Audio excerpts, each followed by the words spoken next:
Bonjour à tous, merci d'être fidèles à ce rendez-vous, le grand jury d'RFM. Bonjour l'HKC. Bonjour Babacar. L'invité de cette semaine, un philosophe devenu journaliste puis spécialiste de la communication. Il a travaillé pour plusieurs institutions, dont des chefs d'État, Amadou Toumani Touré au Mali. D'ailleurs, vous avez écrit un livre sur lui, sur sa communication. Puis Macky Sall au Sénégal. Ben justement, des nouvelles d'ATT, l'ancien président malien chassé du pouvoir en 2012 et qui s'est réfugié au Sénégal avant d'effectuer un retour symbolique dans son pays il y a quelques mois et de revenir à Dakar où il vit toujours. Des nouvelles de lui? Bon, plutôt de très bonnes nouvelles. Je devais peut-être commencer par saluer les auditrices et auditeurs de RFM et dire tout le plaisir que j'ai de revenir dans ce studio face à Babacar Fall, à qui je souhaite une excellente poursuite de sa carrière professionnelle. ATT se porte très bien. À Dakar, il est chez lui, comme à Bamako, il est chez lui. Et il a vécu chez lui pendant des années, depuis 2012. Il va repartir à Bamako, mais il reviendra au Sénégal parce que pour Amadou Toumani Touré, comme pour Macky Sall, le Sénégal et le Mali ont un destin commun. Pourquoi ce retour symbolique et ce comeback au Sénégal quelques jours après? Raison de sécurité, raison politique? Je ne peux pas entrer dans des détails que je ne maîtrise pas totalement, mais ce que je sais, c'est que le président Amadou Toumani Touré se porte très bien. Et il se sent très bien chez lui, ici au Sénégal, comme au Mali. Quand on regarde votre parcours, Elhadj Hamidou Kassé à l'état civil, votre cursus, on voit qu'en 1987, à l'université de Dakar, l'université Cheikh Anta Diop, vous devenez titulaire d'une maîtrise de philosophie et d'un certificat de spécialisation en psychologie, option psychopathologie africaine. Un an plus tard, ce certificat, vous l'avez obtenu. Ça tombe bien. Alors dites-nous, puisqu'on parle de psychopathologie, comment expliquer, comprendre qu'un homme tue sa femme enceinte en l'égorgeant? Cela s'est passé cette semaine vers Fimela. Avant, il y a eu cet homme brûlé vif par sa femme. Oui. D'abord, c'est avec beaucoup d'émotion, beaucoup de tristesse qu'on parle toujours de ce genre de drame. Commencer d'abord par présenter toutes nos condoléances aux familles des victimes, parce que nous avons cette chance extraordinaire que dans notre pays, une famille éplorée, c'est tout le pays qui est touché. Et c'est certainement cette forme de solidarité qui aide les familles à endurer le deuil et à surmonter plus ou moins l'épreuve. Voilà le type de meurtre qu'on appelle passionnel. Il découle généralement d'une situation amoureuse. L'homme ou la femme, passionné, c'est-à-dire fou ou folle de l'autre, va jusqu'à se représenter que leur existence n'est possible que s'ils sont dans une fusion,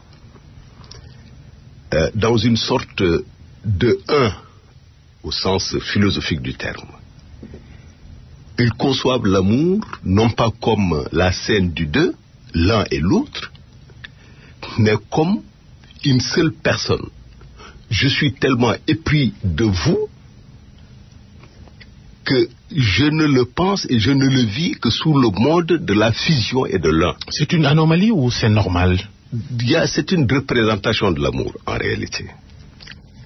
Et ça produit une intensité de jalousie qui, dans un instant, peut amener l'un ou l'autre à franchir le pas du crime passionnel. Et cette excessive jalousie n'est pas en fait une folie. C'est juste le résultat de la représentation qu'on se fait de l'amour comme fiction. Et cela est aggravé, on peut appeler ça aussi le meurtre d'honneur. Dans nos sociétés, Tiedo, l'acte du suicide ou du meurtre relevait très souvent d'un acte d'honneur. Je ne peux plus exister pour avoir été victime de l'adultère, par exemple. Je ne peux plus exister parce que l'autre ne m'aime pas, etc. Ou je supprime l'autre, ou je me supprime. Dans tous les cas, la mort de l'un et de l'autre signifie que je consacre définitivement notre unité, notre union et notre fusion. Dès lors qu'il n'est plus là, il ne peut plus produire des actes à l'encontre de cette fusion entre lui et moi. Alors, et cette vision un tout petit peu de l'amour, ce vécu de l'amour, ce sentiment extrêmement puissant qui va jusqu'à la passion, est aujourd'hui quelque peu touché par notre ouverture aux télénovas, à toutes sortes de productions télévisuelles ou cinématographiques qui justement donnent des exemples de meurtres passionnels. Par exemple, les télénovas. Nos femmes sont particulièrement, mais les hommes aussi, mais les femmes surtout, sont particulièrement touchées par les télénovas. Et on en oublie que ce sont des fictions, c'est de la fiction. Exactement. On oublie que c'est pas de la réalité, c'est de la fiction. Et c'est pourquoi d'ailleurs, ceux qui diffusent les télénovas devraient intégrer dans leur programme l'éducation à l'image. Ces faits divers, on peut citer aussi le cas de cet autre homme, Cheikh Diop, qui a tenté de s'immoler par le feu à quelques mètres du palais présidentiel. Il a finalement succombé à ses brûlures. Le président de la République est au courant, forcément. Mais il y a eu énormément de choses qui ont été faites en faveur du défunt. C'est un acte très regrettable. On le rappelle, Cheikh Diop, victime, dit-il, ses proches aussi le disent, d'une erreur médicale, alors qu'il était en détention à la maison d'arrêt et de correction de Rebeuss, qui lui a valu l'amputation de son avant-bras droit. Le président de la République en particulier, a parfaitement assisté le défunt. Ah bon? Mais ce ne sont pas des objets de communication. Qu'est-ce que vous avez fait pour lui? Il a continué jusqu'à sa mort à revendiquer une prise en charge. Non. Vous pouvez me poser la question, d'ici demain je ne répondrai pas. Ce que je peux dire, je suis même allé trop loin en disant que effectivement la présidence de la République, en particulier le chef de l'État, assistait le défunt. Je m'en arrête là. Parce que je pense pas qu'il soit juste de communiquer sur ce genre d'action. Parce que tous les jours, le président de la République pose des actes multiples, nombreux, en faveur de plusieurs de nos compatriotes qui sont dans le besoin. Il en pense quoi de sa mort, Macky Sall? C'est la compassion, c'est le soutien moral à la famille. C'est une désolation aussi. Le président a été très touché par cet acte, et je pense que sans aller jusqu'à dire que ça peut se passer, on ne le dira pas, mais le président n'en pense pas moins que c'est un acte tout à fait regrettable.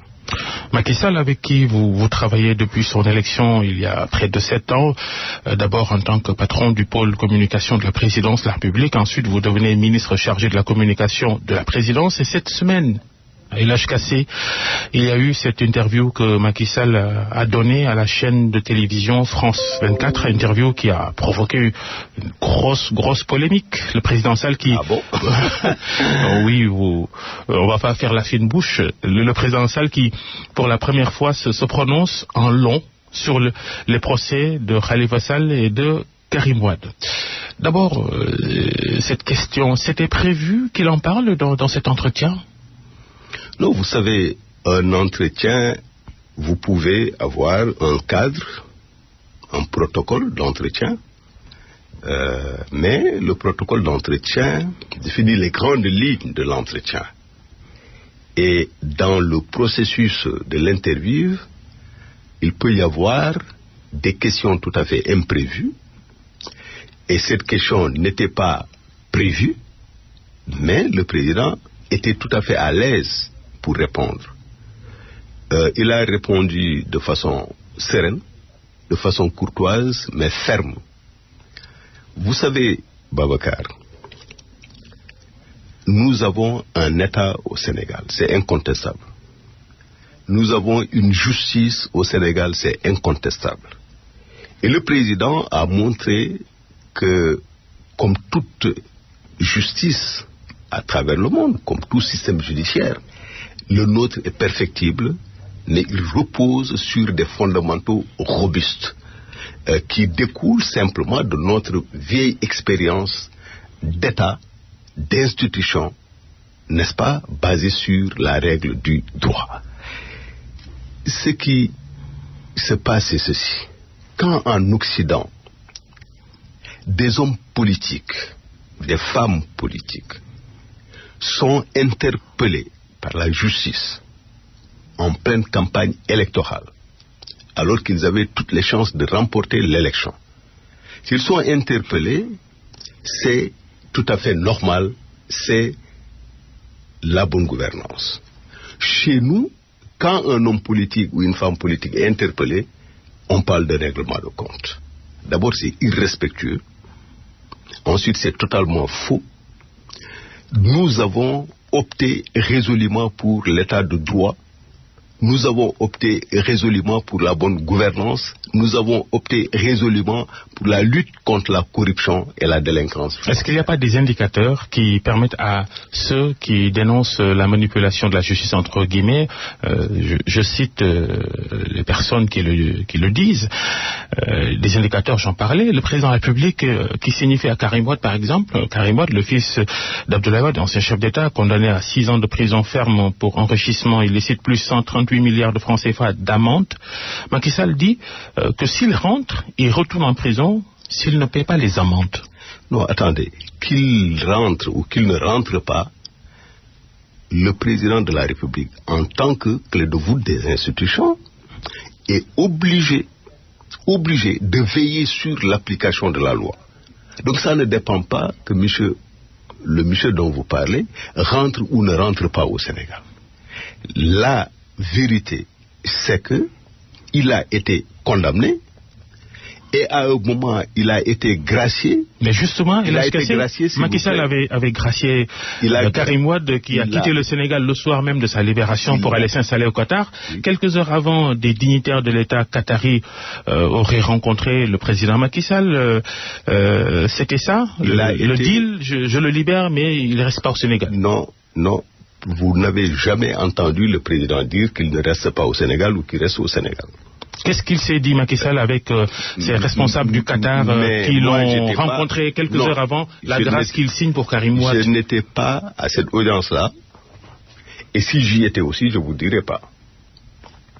C'est une ingérence voilée que le Qatar vienne au palais présidentiel sénégalais négocier la libération de Karim Wade. Ce n'est pas une ingérence. C'est la famille Wade qui a demandé la grâce pour M. Karim Wade. Ah bon? C'est aussi simple que ça. Ah bon? Et ils sont passés par le Qatar. Donc, il est mal indiqué. Une lettre écrite... Oui, il est tout à fait pas du tout indiqué pour les uns et les autres de parler de souveraineté, etc., d'ingérence dans nos affaires intérieures, pour la bonne et simple raison que c'est la famille Wade qui est passée par les autorités qataries pour demander la grâce en faveur de M. Karim Wade. Pendant que M. Karim Wade choisisse d'aller s'installer au Qatar, pendant un moment où définitivement, je ne sais quoi, n'importe pas du tout pour nous. L'essentiel, c'est que il a été gracié pour des raisons humanitaires. Il a choisi d'aller au Qatar. ceux qui parlent d'exil ne disent pas exactement la vérité. Mais quand Macky Sall dit que s'il rentre, qu'il ne paie pas les amendes, il retourne en prison, pourquoi n'avoir pas contraint... a une position de principe. Ma question, c'est pourquoi n'avoir pas contraint Karim Wade à payer les amendes avant de quitter le Sénégal? Macky Sall, excusez-moi, Macky Sall, le président Sall, est sur des principes. Et le principe, c'est que la personne dont vous parlez a été condamnée, il y a eu une amende qu'il paiera tôt ou tard, d'une manière ou d'une autre. Donc c'est ça qui est important dans la déclaration du président. Sauf en cas d'amnistie, on y reviendra. Tout le reste, oui, bon, l'amnistie, il l'a précisé. Mais il y a des conditions, il y a des circonstances. Par exemple, après une élection ou à l'occasion d'un événement quelconque, il est parfaitement possible d'amnistier pas seulement M. Wade ou Khalifa Sall. Et ça, je le préciser, ce n'est pas Macky Sall qui va amnistier, c'est le Parlement, l'Assemblée nationale qui en décide. On a l'impression que la langue du chef de l'État a fourché un peu. Ça peut pousser à croire que c'est lui, l'exécutif, qui tire les ficelles au législatif. Non. Le président peut exprimer un souhait. Peut dire à l'issue, par exemple, d'une élection ou d'un événement quelconque, il peut prendre l'initiative d'une amnistie. Donc, il ne faut pas aller trop loin dans l'interprétation. C'est aussi simple que ça. Le président exprime une possibilité. Il n'a pas dit « je vais faire ». Il exprime une possibilité. Et n'oubliez pas que nous ne sommes pas dans un régime parlementaire. Nous sommes dans un régime présidentiel. Et aujourd'hui, il y a une continuité entre l'exécutif et le législatif, avec l'Assemblée nationale, où la majorité soutient, n'est-ce pas, les initiatives du président de la République et de l'exécutif en général. Et ironie du sort, c'est au même moment qu'un groupe de travail du Comité des droits de l'homme des Nations Unies demande au Sénégal de réexaminer le procès Karim Wade. Est-ce qu'il y aura réexamen du procès de Karim Wade? Non, écoutez, là également, je dois vous dire de façon très précise, nette et précise. Aucune injonction, d'où qu'elle vienne, ne saurait contraindre la justice sénégalaise à obéir à quoi que ce soit. Aucune. C'est le Sénégal qui a signé des conventions qui le mettent dans ce système-là. Le Sénégal ne viole aucune convention. Le groupe de travail dont vous parlez, ou le comité des droits de l'homme, fait des constatations. Mais la chose est déjà jugée. Et la justice sénégalaise, je le disais tantôt, c'est comme tous les systèmes judiciaires du monde. Il est perfectible, mais il n'en repose pas sur des fondamentaux extrêmement robustes, extrêmement solides. Vous savez, dans cette histoire, Karim Wade, des cabinets internationaux de lobbying chèrement payés font tout pour faire plier la justice sénégalaise. C'est ce que le pouvoir a toujours dit. Mais c'est parce que c'est la vérité. Le pouvoir le sait. Le pouvoir a quand même toutes les informations par rapport à ça. Et ça, c'est même pas, c'est un secret de polichinelle en réalité. Des cabinets de lobbying internationaux sont très chèrement payés pour faire plier le Sénégal et la justice sénégalaise. Mais or, les conventions internationales n'ont jamais remis en cause la souveraineté du pays, n'ont jamais remis en cause la souveraineté de la justice du pays. Cette justice-là a bien fonctionné dans cette affaire. Il y a eu toutes les voies de recours qui ont été utilisées et mobilisées jusqu'à la Cour suprême, qui a confirmé le jugement, le premier jugement, et donc la chose, elle est classée, elle est bouclée. En termes clairs, vous n'êtes pas disposé à un réexamen du procès Karim Wade? Jusqu'à plus ample informé.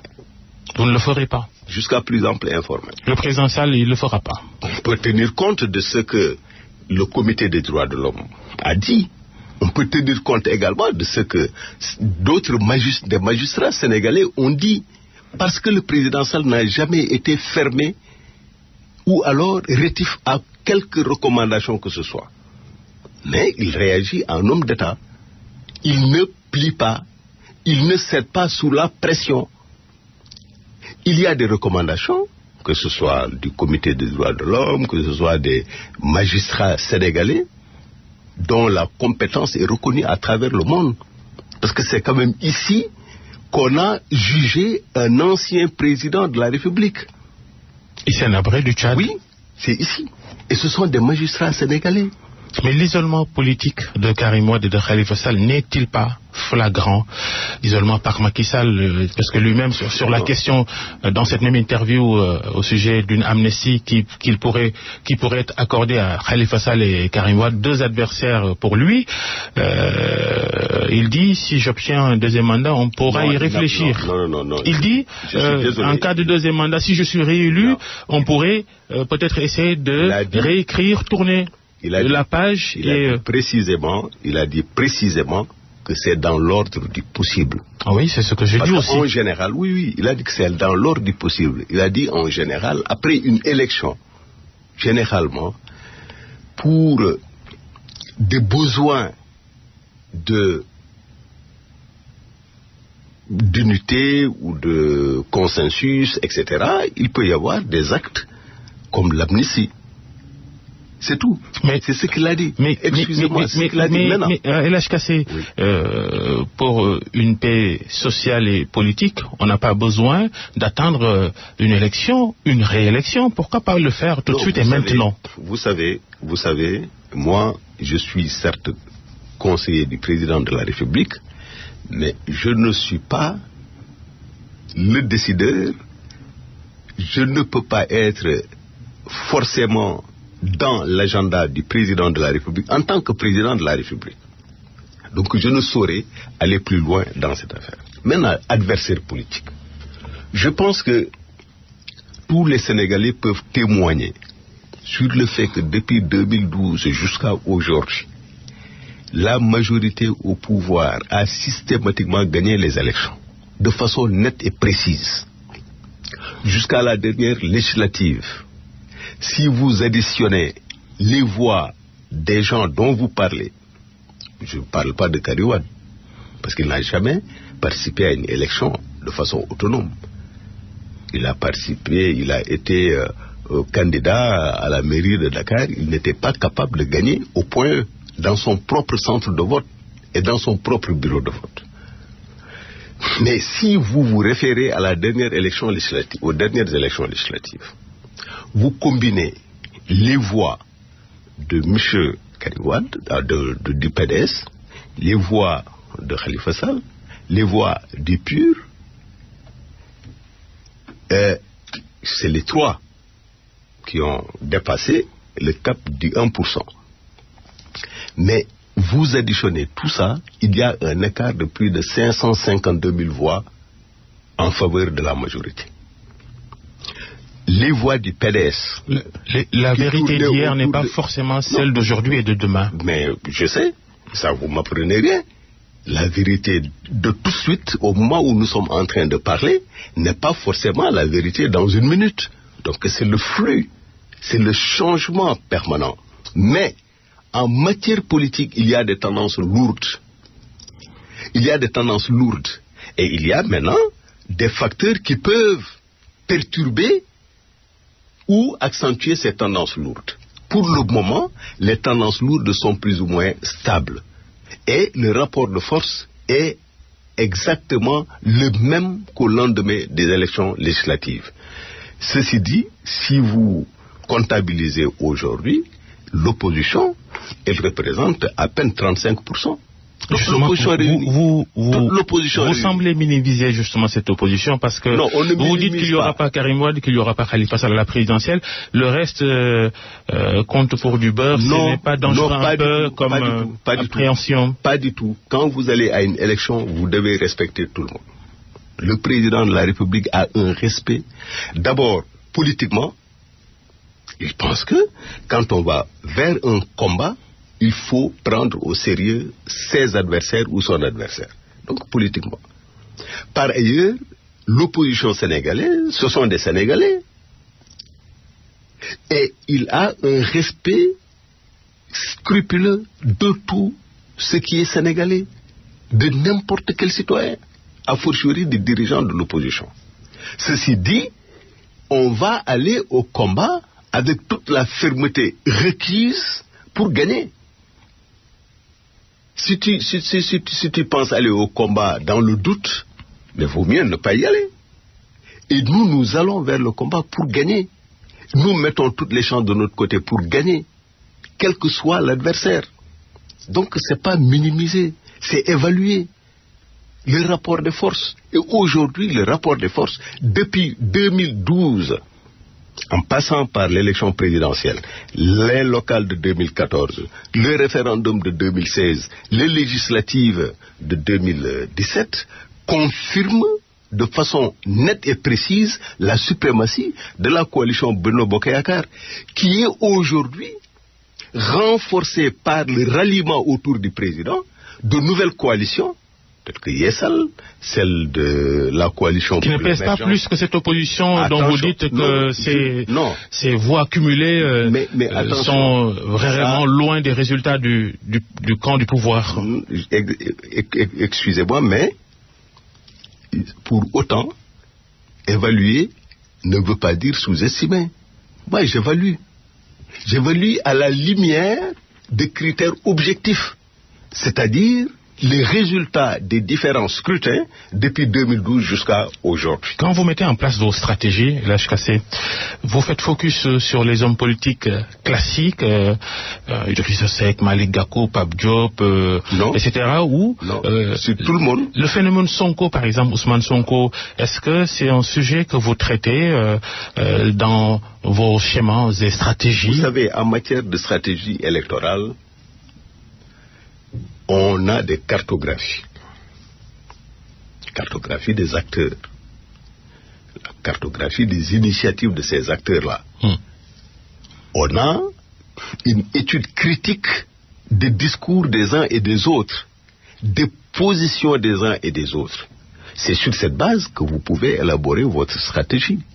Et dans cette perspective-là, c'est à nous, en interne, qu'on évalue les postures des uns et des autres pour inférer des stratégies particulières. Vous avez la stratégie de façon globale, mais vous avez également des spécifications par rapport à telle ou telle, par rapport à telle situation, parce que ce ne sont pas seulement les acteurs qu'il faut cartographier. Il faut également suivre les tendances, les évolutions, les continuités, les ruptures, des situations concrètes, comme dirait l'autre. Là, c'est mon réflexe de paléo-marxiste.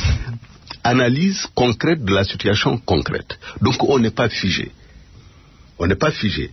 Mais nous traitons tous les opposants de la même manière, c'est-à-dire, on les respecte, on les sous-estime pas, mais on va au combat pour gagner. Et gagner amplement et de la plus belle des manières. Nos auditeurs, je rappelle, réagissent à cette émission, vous posent des questions via le hashtag Grand Jury RFM sur nos comptes officiels Twitter et Facebook. Question d'Abdoulaye Ndoye. Bonjour Monsieur Kassé, quelles sont les avancées démocratiques que vous avez notées sous le régime du président Sall? On reproche beaucoup à Macky Sall d'avoir beaucoup péché sur le plan de la justice. Il instruit le procureur d'entamer des poursuites contre notamment des opposants qui gênent. Non, pour nous, il n'y a pas d'opposants qui gênent. Le président Sall a réhabilité le recours direct au peuple sénégalais en matière de prise de décision. Le référendum de 2016 a été très bien organisé. Le peuple a été au centre de la révision constitutionnelle qui consacre les droits imprescriptibles du peuple sénégalais sur les ressources naturelles. Je crois que c'est l'article 25 nouveau qui a été mis dans la Constitution révisée. Les pouvoirs de l'Assemblée nationale dans la désignation des membres du Conseil constitutionnel ont été renforcés.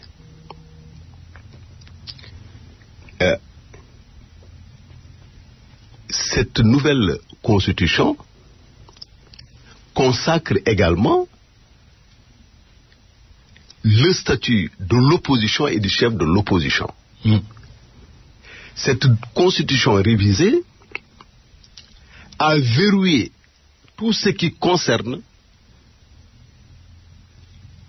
les élections, notamment l'élection présidentielle.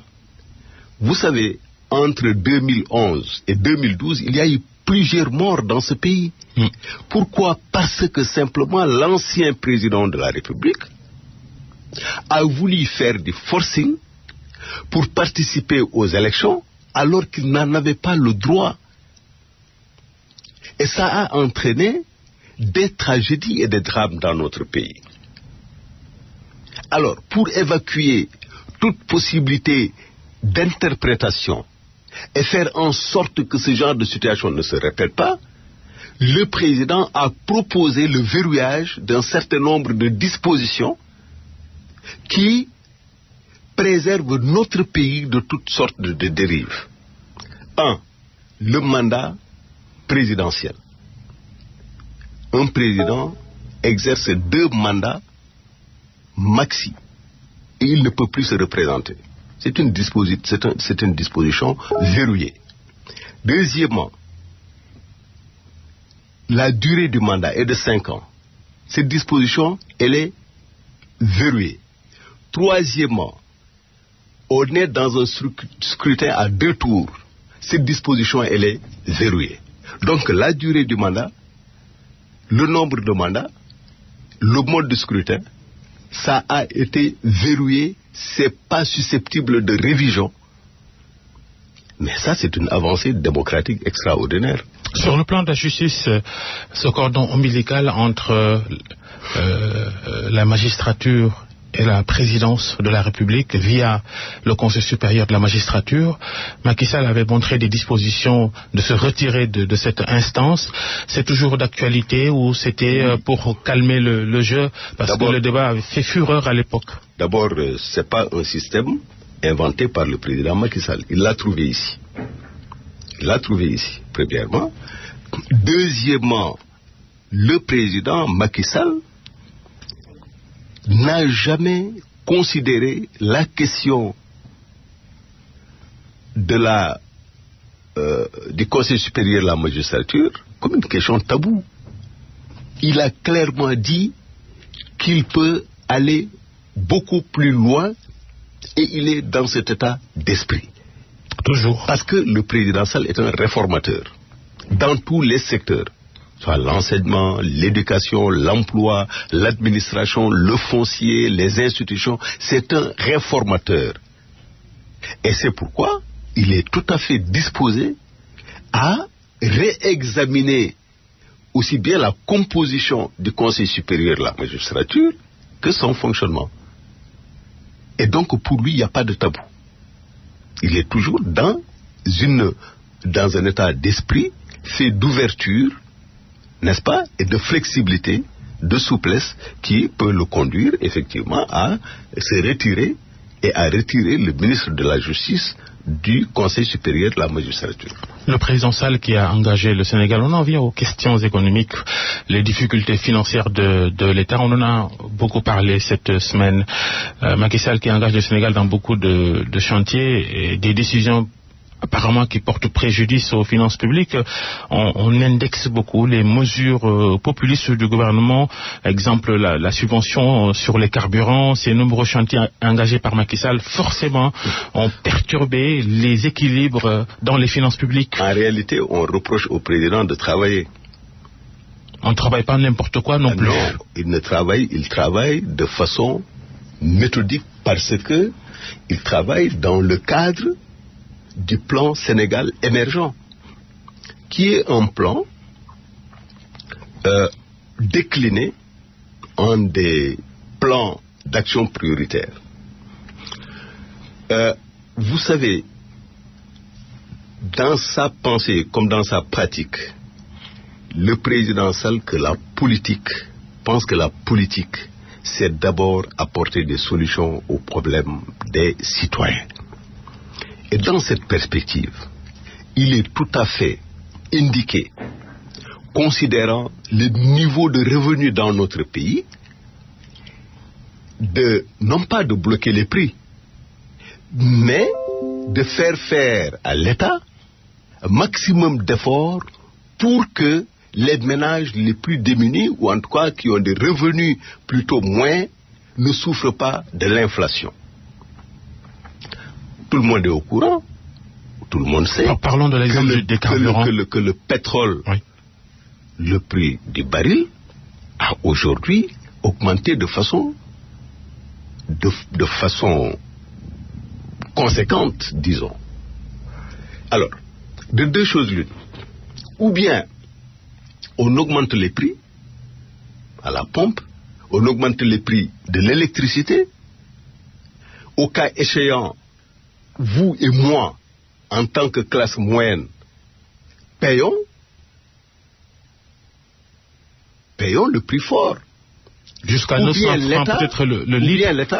Pourquoi subventionner qu'on la subventionne difficilement? La France, la France applique les répercussions de la hausse du baril à la pompe, même si ça fait crise sociale en ce moment. Le Burkina Faso l'a fait, ça grogne là-bas. On n'a pas la même situation, on n'est pas dans la même situation que la France. Donc il ne faut pas comparer des choses. Je ne compare pas. Comparables. Je termine, mais ou bien on dit on va se fier aux lois aveugles du marché, de l'offre et de la demande, mais en ce moment, non seulement on va restreindre la consommation, mais également ce sont les ménages moyens et les plus démunis qui vont payer la facture. Et le président Sall, dans sa politique de lutte contre les injustices et les inégalités sociales, de lutte contre les injustices et les inégalités sociales, a pensé qu'allez-vous faire des déséquilibres économiques et financiers que cela engendre. Je viens, si vous me laissez continuer, je viens. Alors, donc, il a pensé qu'aujourd'hui, on ne peut pas suivre la loi de l'offre et de la demande, c'est-à-dire la loi du marché. Il ne peut pas. Pour la bonne et simple raison que nous mettrions, dans ce cas-là, en cause l'option politique de lutte contre les inégalités et les injustices sociales, qui est le socle de sa politique. Donc, où on augmente les prix, comme je disais, ou on les bloque. Parce que il faudra trouver d'autres moyens, n'est-ce pas, de résorber les déficits, ainsi de suite. Premièrement. Deuxièmement. Et tout ça sous-tendu par des visées électoralistes. Deuxièmement, non. Parce que ça, en 2012, on n'était pas à la veille d'élection. Le président avait gagné. Il a diminué les prix en 2012. Il a diminué les prix de toutes les denrées de première nécessité. C'était en 2012. On n'était pas à la veille d'une élection. Il avait déjà gagné.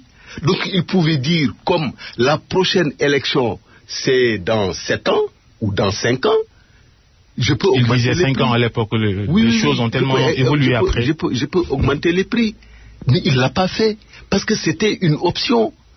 Il a subventionné l'agriculture, il a subventionné l'électricité, ce qui est tout à fait conforme à sa vision. Et nos auditeurs aussi ont réagi sur nos comptes. D'autre part, je termine, les infrastructures et les autres chantiers. Dans le domaine des infrastructures, le Sénégal a fait aujourd'hui des pas extraordinaires. Dans le domaine du social également, parce que n'oublions pas que nous sommes un pays qui n'a pas beaucoup de ressources, où la majorité n'a pas d'emploi, où les revenus sont faibles, où il y a plus de 400 000 familles qui sont dans l'extrême dénuement.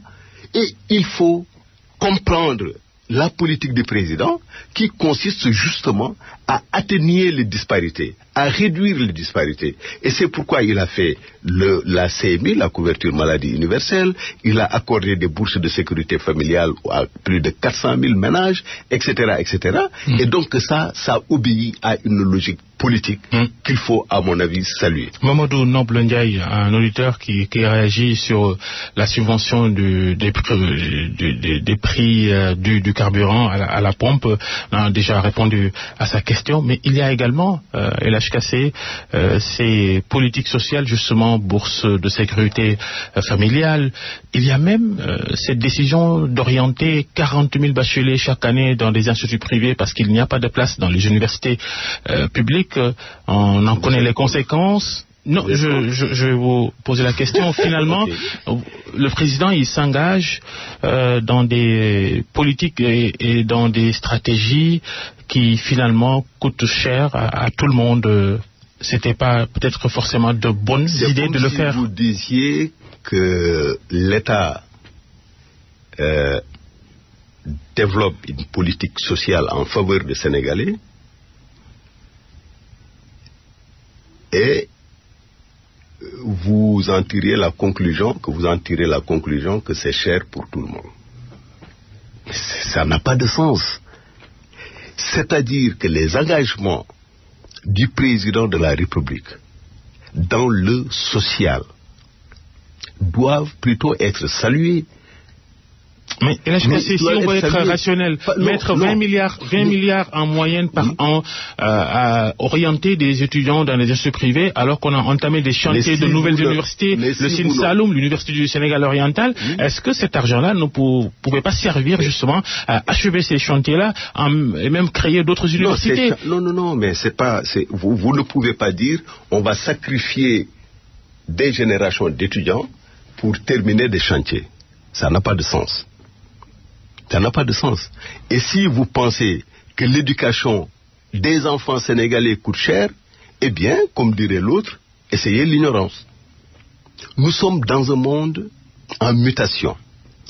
Et dans ce monde en mutation, le savoir est devenu l'enjeu capital, l'enjeu essentiel pour la productivité, pour la compétitivité et pour même la sécurité et le progrès de nos sociétés. Et c'est pourquoi il est important de consacrer le maximum de ressources à l'éducation. Mais il faut également revenir sur un dogme. Mais un pays qui fait des progrès aussi importants en matière d'infrastructure, en matière d'éducation, dans le filet social, c'est-à-dire cette forme de solidarité qui consiste en des transferts directs et indirects de ressources à des citoyens qui en ont besoin ou dont les revenus ne sont pas substantiels. Mais c'est tout à fait normal qu'à des moments, on traverse quelques tensions de trésorerie. Mais ce qui importe, c'est que la structure de l'économie sénégalaise est aujourd'hui robuste. Parce que nous ne sommes plus dans des trajectoires d'un taux de croissance erratique. Tout le monde a constaté l'évolution conséquente du taux de croissance depuis 2012. On est passé pratiquement de 1,7 à 7,2 aujourd'hui. Et donc c'est une trajectoire plus ou moins stable qui indique que nous avons des fondamentaux de l'économie sénégalaise de plus en plus robustes. Donc ce ne sont pas des moments de tension ou non de trésorerie qui vont remettre en cause cette... Vous résumez ça à de la conjoncture. Ah si, c'est de la conjoncture. C'est de la conjoncture parce que il faut peut-être qu'on nous reproche d'avoir beaucoup travaillé. Parce qu'en 5 ans, les indicateurs sont là dans tous les secteurs. Je vous donne juste un seul.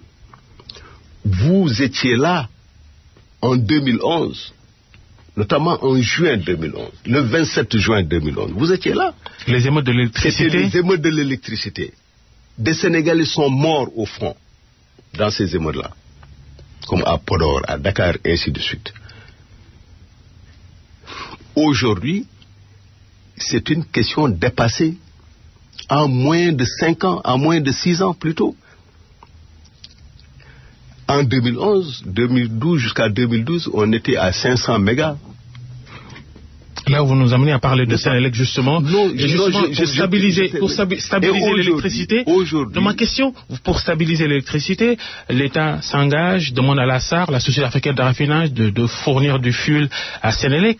L'État qui doit beaucoup d'argent à la SAR. Vous voyez un peu les problèmes que ça crée en habillant pour déshabiller Paul? Mais parce que simplement, je termine sur la question de l'électricité. Aujourd'hui, nous sommes passés en 2012 de 500 mégas à 1200 mégas. Avec la révolution, y compris la révolution du solaire, parce que pour la première fois dans l'histoire de notre pays, pour le mix énergétique, nous avons plus de 200 mégas de solaire.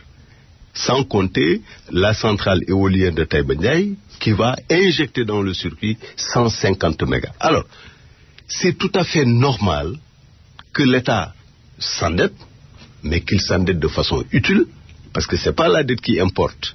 Ce qui importe, c'est l'usage de la dette. Et nous utilisons de façon efficiente et utile la dette, que ce soit avec la SAR, que ce soit avec les bailleurs de fonds, et ainsi de suite. Parce que nous faisons des investissements très utiles, mais il y a un régime qui est passé ici, qui a consacré des centaines de milliards à la corniche. C'est bien, nous disons. Mais nous disons qu'il faut prendre de l'argent là où c'est possible, tant que ça ne remet pas en cause nos équilibres, pour les investir dans des chantiers utiles, comme les ponts à l'intérieur du pays, les routes à l'intérieur du pays, les pistes de production à l'intérieur du pays, mais pour également prendre une partie de cet argent et l'injecter dans l'axe 2 du PSE, à savoir le capital humain, pour que les Sénégalais vivent un peu plus décemment et plus dignement. Les tournées économiques du président de la République depuis quelques mois, de façon périodique, il se rend à l'intérieur du pays. Là, le Sénégal oriental ce week-end, Tambacounda est en alentour, tournée politique selon l'opposition. On ne peut pas le nier, le président Sall, déjà en campagne électorale. Alors, là également, je vais vous rectifier. À partir de 2012 ou 2013, le président Sall n'était pas candidat à sa propre succession, il venait de gagner des élections. Il a mis en forme le concept de conseil des ministres délocalisé. Avec un taux d'exécution des recommandations extrêmement faible. Vous n'êtes pas informé. Il faut aller vous informer. Il faut aller vous informer. Dans les régions, on est entre 45 et 80 ou même 90% quelquefois de réalisation. Il faut aller. La route Ndjoum-Bakel, dans le nord du pays, mais ce n'est pas un projet, c'est une réalité. Les ponts en Casamance, dans les régions de Ziguinchor, Kolda et consorts, mais ce n'est pas des projets, c'est des réalités. Alors donc, le président, depuis 2012, il va à l'intérieur du pays. Économique, tournée politique, on a 10 secondes. Où est-ce que le président se sent faible aujourd'hui? Forcément à Touba, il faudra travailler, ou dans d'autres localités. Où est-ce que vous comptez mettre les bouchées doubles pour nous réaliser? Nous avons identifié là où nous sommes très forts, là où nous sommes forts, là où nous sommes moins forts. Vous êtes faible où en ce moment? En novembre 2018? Non, c'est pas à Babacar Fall, je m'excuse, que je vais le dire. Elhadj Hamidou Kassé, merci. Vous êtes le ministre conseiller chargé de la communication de la présidence de la République, ancien journaliste, on peut le dire comme ça.